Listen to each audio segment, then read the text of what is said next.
Hello বন্ধুরা, সবাইকে শুভ বিজয়ের অনেক অনেক প্রীতি ও শুভেচ্ছা জানিয়ে পরশুরামের আজকের পর্বের রিভিউ আমি শুরু করছি। শুরুতেই দেখা যাচ্ছে কর্ণ চ্যাটার্জি কবিরের সাথে জেলে দেখা করতে গেছে। সেখানে গিয়ে কবিরকে দেখে ওনার খুব কষ্ট হয়, আর তারপর কাঁদতে কাঁদতে বলেন যে আজ বাদে কালী পুজো, কিন্তু তুই বাড়িতে নেই, তাই আমি মাতৃ আরাধনা করিনি। কিন্তু আমি তোর জন্য অনেক জামা কাপড় কিনেছি, একেবারে ষষ্ঠী থেকে দশমী পর্যন্ত শুজ কিনেছি, ইম্পোর্টেড, তোর জন্য কার বুক করেছি, আর তুই ভালোবাসিস বলে তোর জন্য ফেভারিট বাইকও বুক করেছি। ভেবেছিলাম তোর আর আরাধ্যার সাথে এই পুজোটা সেলিব্রেট করব, কিন্তু হলো না। কবিরেরও তার ড্যাডিকে দেখে খুব কষ্ট হয়। এরপর ড্যাডিকে জিজ্ঞাসা করে বসে, মাম্মি তোমাকে কেন ছেড়ে চলে গেছিল? কর্ণ চ্যাটার্জি বলে, তুমি হঠাৎ এই প্রশ্ন জিজ্ঞাসা করছো যে? কবির বলছে, না, মাম্মি তো টিচার, বছরের পর বছর ধরে অনেক স্টুডেন্ট তৈরি করেছে, তারা সবাই এখন সেটেলড, জীবনে প্রতিষ্ঠিত। আর তুমি একটা স্টুডেন্ট তৈরি করতে পারলে না? এই যেমন আমাকে, আমি যখন লাট্টুকে প্রথমবার কিডন্যাপ করতে গেছিলাম, তুমি আমাকে শাসন করনি কেন বলো তো? কবিরের কাছ থেকে এরকম একটা কথা শুনে তার ড্যাডি প্রথমে চমকে ওঠেন আর তার সামনে লজ্জিত বোধ করেন। তখন বলছেন তিনি, কবির তুমি আমাকে দোষ দিচ্ছ? আমি তোমাকে পাগলের মতো ভালোবাসি। কবির বলে, আমি জানি, কিন্তু তুমি আমাকে মানুষ করতে পারোনি। আমার মাম্মি স্কুলের টিচার, প্রিন্সিপাল ম্যাম। স্টুডেন্টরা তাকে ভালোবাসে, শ্রদ্ধা করে, কারণ সে জীবনে সঠিক পথে গাইড করে। আমার তোমার ছেলে সে, মানে আমি তোমাদের সেরা ছাত্র হতে পারতাম, কিন্তু তুমি আস্তে আস্তে আমাকে ক্রাইমের পথে ঠেলে দিয়েছ, কারণ তুমি একজন ক্রিমিনাল। এদিকে দেখা যাচ্ছে বাজার থেকে দেরি করে ফেরার জন্য শিবপ্রসাদের বউ মানে তটিনী খুব রাগারাগি করছে তার উপর। শিবপ্রসাদ বলছে, কয়েকদিন বাদে পুজো, মানে পুজো উপলক্ষে ক্লাবে আর কি রক্তদান শিবির আছে, আঁকা প্রতিযোগিতা আছে, ফুটবল ম্যাচ আছে, তাই আর কি কিছুক্ষণ ক্লাবে সময় কাটাচ্ছিলাম। লাট্টু এরপর তার পাকে বলছে যে কাল তো ষষ্ঠী, আমরা তো ঘুরতে বেরোবো, হোল নাইট ঠাকুর দেখব। তটিনী শিবপ্রসাদকে বলছে, তুমি কিন্তু, তাই বলে বগলে ছাতা নিয়ে একদম বেরোবে না।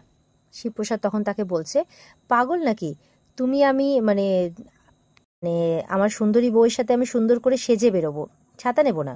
এরপর তটিনী রান্নাঘরে চলে যায়। শিবপ্রসাদ এরপর একটা পার্সোনাল কল এসছে বলে আড়ালে চলে যায় কথা বলতে। ওদিকে জেলে দেখা যাচ্ছে কর্ণ চ্যাটার্জি কবিরের কথা শুনে খুব দুঃখ পেয়েছেন। তাই কবির তখন তার ড্যাডিকে মানে এই সব বলেছে এটা ভেবে, মানে কবিরের খারাপ লাগছে যে সেই কথাগুলো বলে ফেলেছে, বাবা কষ্ট পাচ্ছে, তখন তার বাবার কাছে ক্ষমা চাইছে আর বলছে যে আমি তোমাকে এই কথাগুলো বলতে চাইনি। আমার কখনো কখনো মনে হয় যে খুন করে দিই ওই তটিনী গাঙ্গুলিকে, যেভাবে সে আমাকে দোষারোপ করেছে সেই জন্য। কারণ আমার আরও একটা পরিচয় আছে, আমি লহরী চ্যাটার্জির ছেলে, সে ছাত্র পড়ায়, মানে নতুন ছাত্র দেশের ভবিষ্যৎ তৈরি করে। আর সেই তুমি আমাদের জেনারেশনটাকে, মানে তোমরা আমাদের জেনারেশনটাকে নষ্ট করে দিলে। আর কেন কেন করলে এমনটা? ড্যাডিকে প্রশ্ন করতে থাকে আর কাঁদতে থাকে। কর্ণ বুঝতে পেরেছে যে তার ছেলে তার ভুলটা বুঝতে পেরেছে। এরপর লহরী চ্যাটার্জিকে কর্ণ ফোন করেছে, ফোন করে জিজ্ঞাসা করছে, কোথায় তুমি? কর্ণ চ্যাটার্জি মানে জেল থেকে ফোনটা করছে আর কি। তিনি জেলে কবিরের সাথে দেখা করতে এসেছেন সেটা বলছেন লহরী চ্যাটার্জিকে। লহরী সবটা শুনে বলছে, এমনটা তো হওয়ারই ছিল, আর এমনটা ওর বলারই ছিল। কর্ণ চ্যাটার্জি বলছে, তোমার ছেলে আজকে সবকিছুর জন্য আমাকে দোষ দিচ্ছে। আমি তো এই সব কথা শুনে জীবিত অবস্থাতেই মরে গেলাম। এরপর সবকিছুর জন্য তাকে দোষী হতে হচ্ছে এটা ভেবে রেগে যান আর বলছেন যে আমি সবকিছু শেষ করে দেবো, সবকিছু জ্বালিয়ে দেবো, পুড়িয়ে দেবো, তাই বলছে। লহরী চ্যাটার্জি তখন বলছে, এটাই তোমার সমস্যা, এর জন্য তোমার আমার পথ আলাদা হয়ে গেছে। তুমি কবিরকে নিজের পথেই, মানে আমি তো মানুষ করতে পারলাম না, কিন্তু তুমি ছেলেটাকে তোমার নিজের পথেই নিয়ে গেছো। লহরী চ্যাটার্জি কর্ণ চ্যাটার্জির বাড়ি এসেছিলেন পুজোর গিফট দিতে, কারণ এই প্রথমবার তার মনে হয়েছিল যে তাকে হয়তো গিফট দেওয়ার কেউ নেই, এই বলে তিনি চলে যাচ্ছেন। ঠিক তখন কবির তার মাম্মির সাথে কথা বলতে চাইলে কর্ণ চ্যাটার্জি ফোনটা স্পিকারে দিয়ে কবিরের সামনে ধরেন। লহরী চ্যাটার্জি কবিরের কথা মানে শোনেন, শুনে আগের বার কবির তখন মানে তিনি দেখা করতে গেছিলেন যখন জেলে কবিরের সাথে, তখন কবির খুব উল্টোপাল্টা কথা শুনিয়েছিল, সেই কথাগুলো মনে করতে থাকেন আর আবারও সেই সব শুনতে হবে ভেবে ভয় পান। এদিকে বলরাম শিবপ্রসাদকে ফোন করে বলছে, শীতল মুখ খুলছে না, শিবপ্রসাদ বলছে যেভাবেই হোক ওর মুখ খোলাতেই হবে। ষষ্ঠীর দিন ওরা কিছু একটা ঘটানোর প্ল্যান করেছে। বলরাম বলছে তোর এমনটা মনে হলো, ষষ্ঠীর দিন ঘোরার প্ল্যানটা কি করবি, ক্যান্সেল করবি না কি করবি? শিবপ্রসাদ তখন বলছে সেটা সম্ভব না, আমার পরিবার মানবে না, আমি কি বলে তখন প্ল্যানটা ক্যান্সেল করব? সারা বছরে বাচ্চাগুলো এই একটা দিন বাবা মায়ের সাথে আনন্দ করে, তাই ওদের আমি কষ্ট দিতে পারবো না। বলরাম বলছে কিন্তু ও কিছুতেই মুখ খুলছে না, উল্টে ব্ল্যাকমেল করছে, অনেক কিছু বলছে যেগুলো বাইরে এলেই তুই বিপদে পড়বি। পরশুরাম তখন রেগে গিয়ে বলছে আমি কিচ্ছু জানি না, ওর মুখ খোলা। এরপর শীতল বলরামের কাছ থেকে ফোনটা কেড়ে নেয় আর আবার পরশুরামকে তার ভালোবাসার কথা বলতে শুরু করে। পরশুরাম তাকে ফোনটা রাখতে বললে শীতল বলে কি ভয়ে লেজ গুটিয়ে পালাচ্ছ নাকি, আর ষষ্ঠীর দিন ঘুরতে বেরোচ্ছ নাকি?